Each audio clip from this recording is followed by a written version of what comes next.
اس میں قطر کے 2030 کے نیشنل ویژن یا قومی تصور کے مطابق بڑے اسٹریٹجک منصوبوں کی تکمیل کے لیے مالیاتی وسائل مختص کیے گئے ہیں۔ خاص طور پر 2022 کے ورلڈ کپ کی میزبانی سے متعلقہ منصوبوں اور صحت اور تعلیم کے شعبوں کو خصوصی اہمیت دی گئی ہے۔ اس کے علاوہ شہریوں کی نئی اراضی کی ڈیولپمنٹ اور اس وقت قائم علاقوں کے انفراسٹرکچر کے لیے رقوم مختص کر دی گئی ہیں۔ مجلس شورا کے اسپیکر نے مزید کہا ہے کہ یہ بجٹ وطن کی سربلندی اور شہریوں کی خدمت کے لیے ہے۔ اسی طرح جناب احمد بن عبداللہ بن زید آل محمود نے مجلس کو اس سمجھوتے سے بھی آگاہ کیا ہے جس کے تحت دہشت گردی کی روک تھام کے لیے اقوام متحدہ کے پروگرام کا ایک دفتر یہاں قائم کیا جائے گا اور اس دفتر کا ہیڈ کوارٹر دوحہ میں ہوگا۔ انہوں نے کہا کہ یہاں اس دفتر کا قیام عالمی برادری کی طرف سے دہشت گردی کی روک تھام میں قطر کے کردار اور اس شعبے میں صاحب سمو امیر کی پالیسی کی قدر و منزلت کا بھرپور اعتراف ہے۔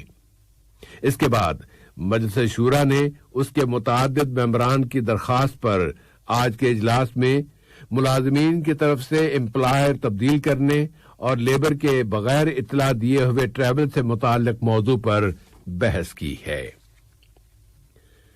امن اور استحکام کے فروغ کے لیے قطر کے علاقائی اور بین الاقوامی ایکٹیو رول کے اعتراف میں امریکہ کی وزارت خارجہ نے قطر کی تعریف کرتے ہوئے کہا ہے کہ قطر افغانستان میں امن کے فروغ کے لیے اس کا ایک اہم پارٹنر ہے۔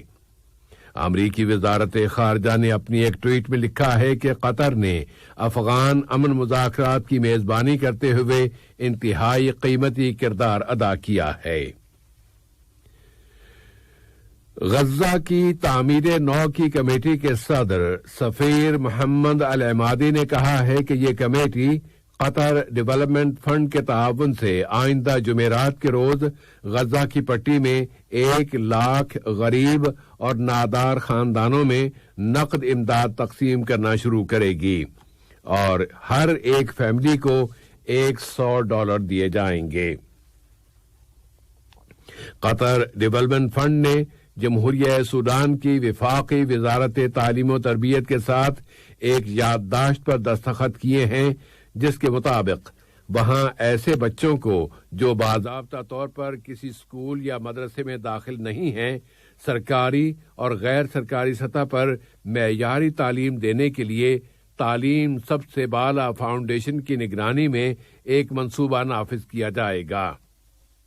اس فاؤنڈیشن اور بچوں کی تعلیم سے متعلق اقوام متحدہ کی تنظیم یونیسیف کی شراکت سے قائم کیے جانے والے منصوبے کے تحت 50,000 ایسے بچوں کو تعلیم دی جائے گی جو کسی اسکول میں داخل نہیں ہیں۔ اس سمجھوتے سے ایک روز پہلے صومالیہ کے ساتھ بھی تعلیمی عمل سے متعلق اسی قسم کے ایک سمجھوتے پر دستخط کیے گئے ہیں۔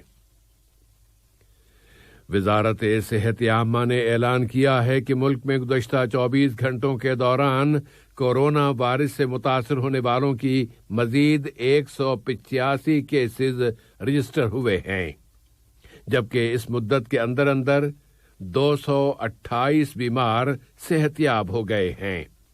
اس طرح اب یہاں اس عالمی وبا سے شفا یاب افراد کی تعداد 136,000 سے زیادہ ہو گئی ہے۔ یہ اعداد و شمار بتا رہے ہیں کہ قطر اس وبا کا مقابلہ کرنے میں کامیاب ہے۔ دراصل کابینہ کے فیصلے کی بنیاد پر یہاں کے متعلقہ اداروں نے مزید 169 ایسے اشخاص کو پبلک پراسیکیوشن کے حوالے کر دیا ہے جنہوں نے ان مقامات پر فیس ماسک کا استعمال نہیں کیا تھا جہاں یہ استعمال ضروری اور لازمی قرار دیا گیا ہے۔ اس کے علاوہ 20 دوسرے اشخاص کو گاڑیوں میں مقررہ تعداد کی خلاف ورزی پر پراسیکیوشن کے حوالے کر دیا گیا ہے۔ پھر 6 ایسے اشخاص کو بھی گرفتار کر لیا گیا ہے جنہوں نے کورنٹینا کی شرطوں کی خلاف ورزی کی تھی۔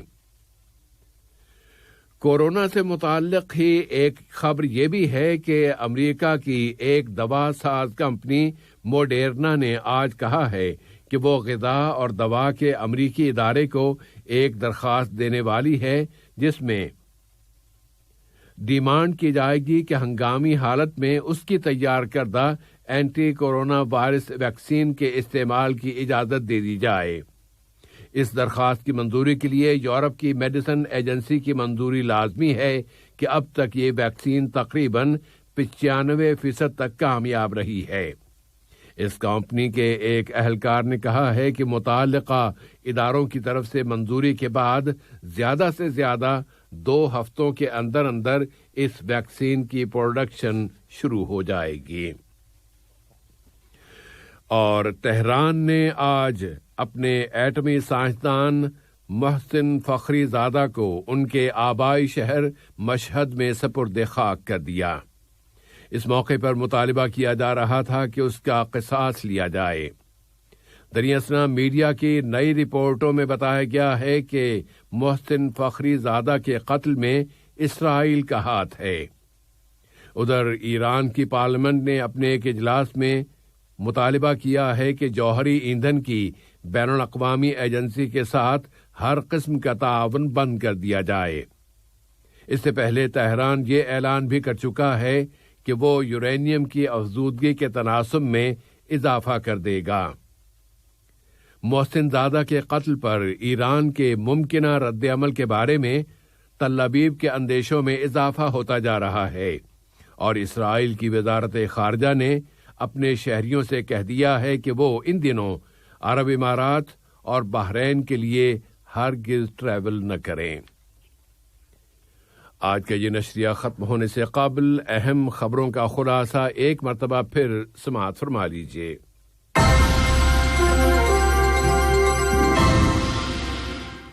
صاحب سمو امیر نے بارباڈوس کی گورنر جنرل کو ان کے ملک کے یوم آزادی کی مبارکباد دی ہے۔ وزیر اعظم نے ماحول دوست گاڑیوں کی طرف تبدیلی کے معاہدوں پر دستخطوں کی تقریب میں شرکت کی ہے۔ ملک میں کورونا وائرس سے شفا یاب افراد کی تعداد اب 1,36,000 سے زیادہ ہو گئی ہے۔